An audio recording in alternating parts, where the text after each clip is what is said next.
Sorry to keep you waiting.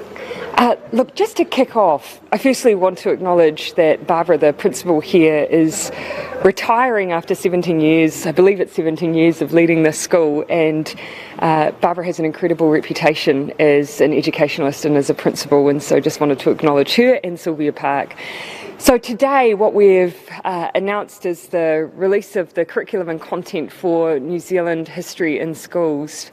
Of course, the teaching of that history and curriculum will formally begin in 2023.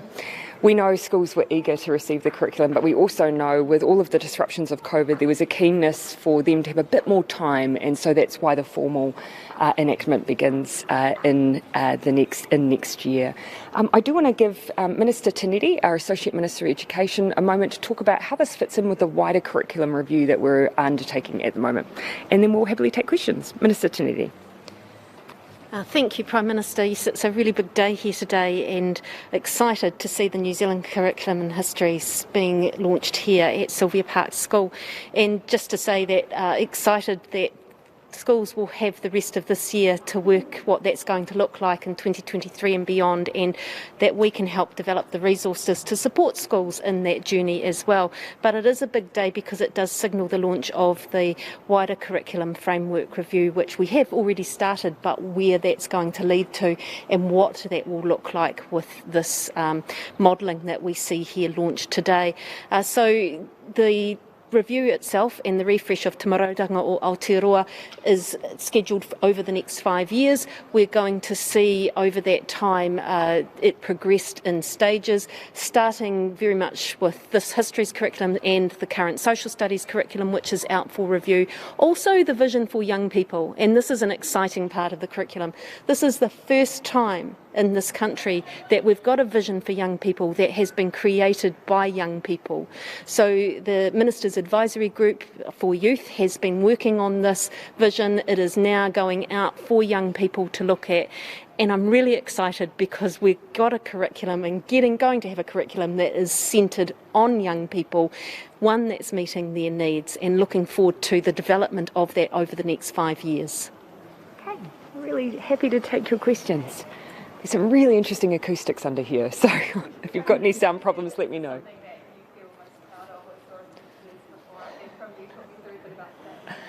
Oh, look, this does feel like a really important day, and I think one of the things that just got me was walking around the school and hearing the children speak with such confidence and pride about what they'd learned and the stories and the history that they had learned.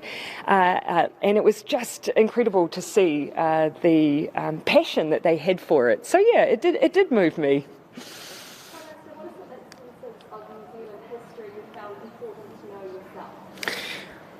I think with during the course of my time in this job, we had the recognition of Tuia 250. And that was an opportunity, I think, for us to rightly put emphasis on the navigational history of Aotearoa New Zealand, and to hear the children here reflecting back what they had learnt about early navigation, the skill behind operating waka hauora, and the skills that those children are learning about their ancestors. I mean, that's something that you just haven't historically heard taught in our schools. So for me, that's been over the course of 5 years a real shift I've seen. Yes, learning about the James Cook's journey here, but also learning about the navigation that came with double-hulled waka prior to that, and children and young people learning the skills that it took in order to do that. These conversations around New Zealand history are uncomfortable at times and have divided us as a nation at times. Can you ensure the same division won't occur in the classroom? We've gone through a really long process to develop this curriculum. It's taken 3 years, and we took our time because, yes, some of these conversations did bring out the different views that people had about what parts of our history should there be emphasis on, what should be included. And I think by going through that process, we've landed in a place where people will feel like all those important elements of our history are reflected. For me, though, one of the most important things about New Zealand history in schools is it does give us a better understanding of one another through learning more, of course, about Māori, but the migrant history of Pacifica, our Asian communities across the board. It's all part of who we are, and it's all part of this curriculum. What's the process like now for teachers who call this talk next year? Is this going to add a significant amount of extra work for next year? There is professional development in support of this curriculum, and that's one of the things that we heard back, that our teachers wanted to be supported as they delivered this curriculum. So perhaps I can give Minister Tinetti a chance to talk about that. So yes, we've already planned for, Ministry of Education has already planned for the professional development going forward in this area, but also the resourcing, and there's already some models out there of resourcing to support and help. An example of that is libraries that are being run through the National Library, and with another hat on of mine of Internal Affairs, we've been working very much on how our National Library and our archives can support teachers in this way as well. And if you want to see some really good models of that, Cambridge schools have run a pilot with their libraries in that area to look at the supports that are needed and the professional developments that's supported for that area as a whole, and that's the sort of model that we will look at and take going forward.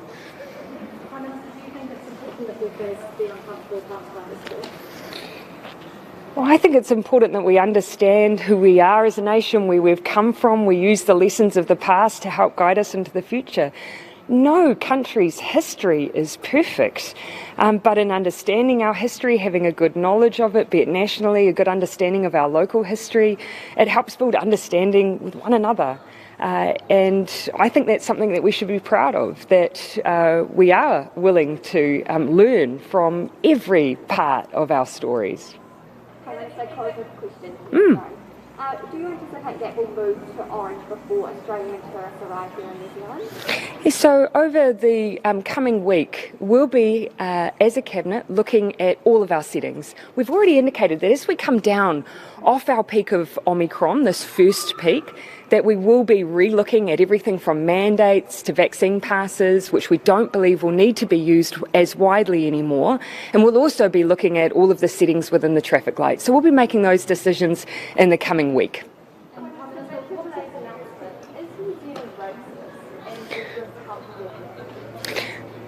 I think this is going to make a great deal of difference for our future generations in understanding our history, understanding how we've developed as a nation, how we've come to be who we are today.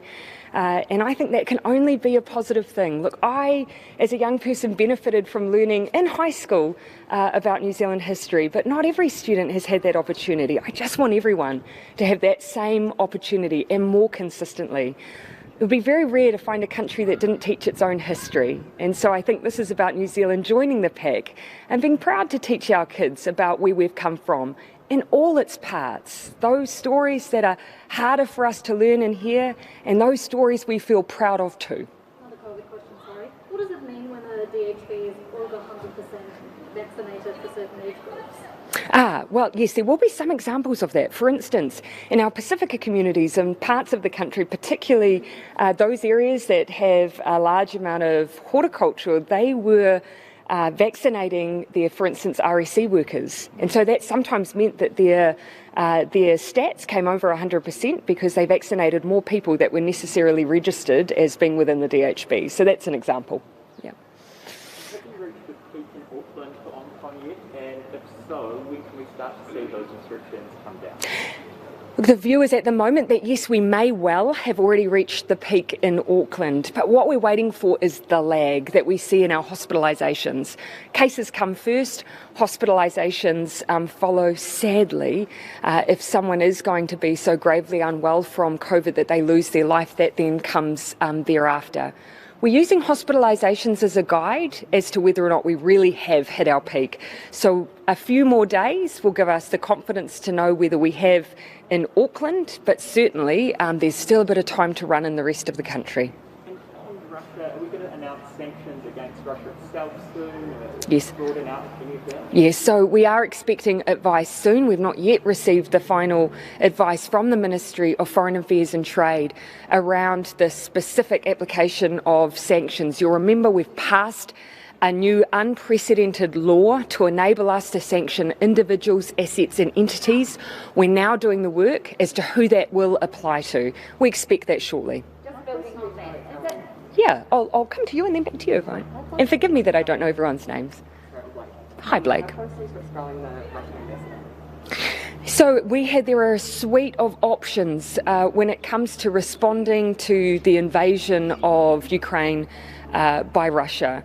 That suite of options includes the sanctions which we have already applied around the export of military equipment. It includes travel bans. Now we're moving on individuals, assets and entities that may be connected to the regime or influential in the regime. The diplomatic measures we can take are everything from ending our diplomatic consultations, which we have already done, through to expelling an ambassador. You'll notice very few countries, if any, have taken that step. And one of the reasons for that is that often leads to the loss of your own representation in country. When you have citizens in Russia, as we do, it means we essentially become cut off from being able to assist them. So it is something that you tend to give very heavy consideration to before you do it. That was my question. Yeah. I'll give you another one. Sure. I might not have been in your eye line, so if you want me to do it again, I can. Okay, no worries, it's for radio. Sure. In regards to the $500 bonus currently being offered to some healthcare workers, in particular nurses, for those overnight shifts, nurses that are already extremely stretched.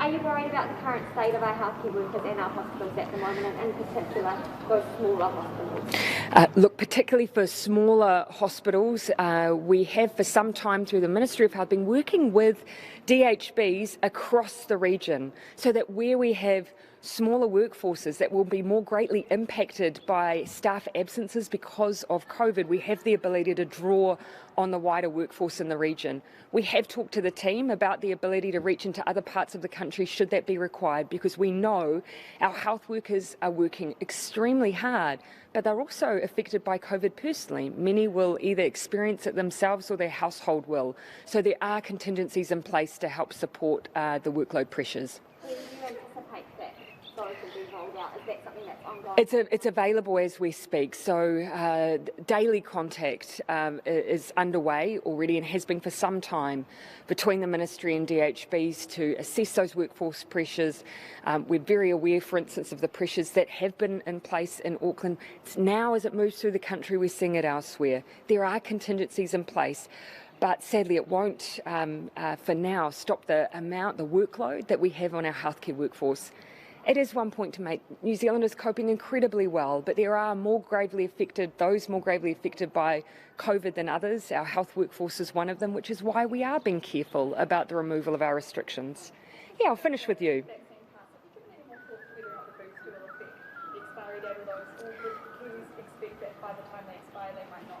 These are all great questions. These are all things that we have under consideration at the moment. The passes are due to expire in June, but we've already said once we come off this first wave, because a greater number of people, including unvaccinated, would have had COVID, the role of the vaccine passes really diminishes. So we're factoring in at the moment at what point we won't need them anymore. They are the kind of tool, though, that we just want to keep in mind. Should we have another variant we may need? So how do we keep it in the back pocket should we need in the future? All right. More about Russia, please. Okay, and then I'll finish with you. It's a bit specific. It's from Manch. Did we It's ask to join the multilateral Russian oligarch task force from the US Treasury? And would you have hoped we would have been, given we're joining sanctions efforts globally? So we have been engaging with others, with those that we have, traditional diplomatic connections with, in order to assess all of the intelligence over who our sanctions regime should apply to. So we do draw on wider information from other countries, and we also are undertaking our own inquiries to make sure that we have sanctions that are specific to New Zealand and those who may be present here who are linked to the Putin regime. So broadly speaking, we work with many. Thank you.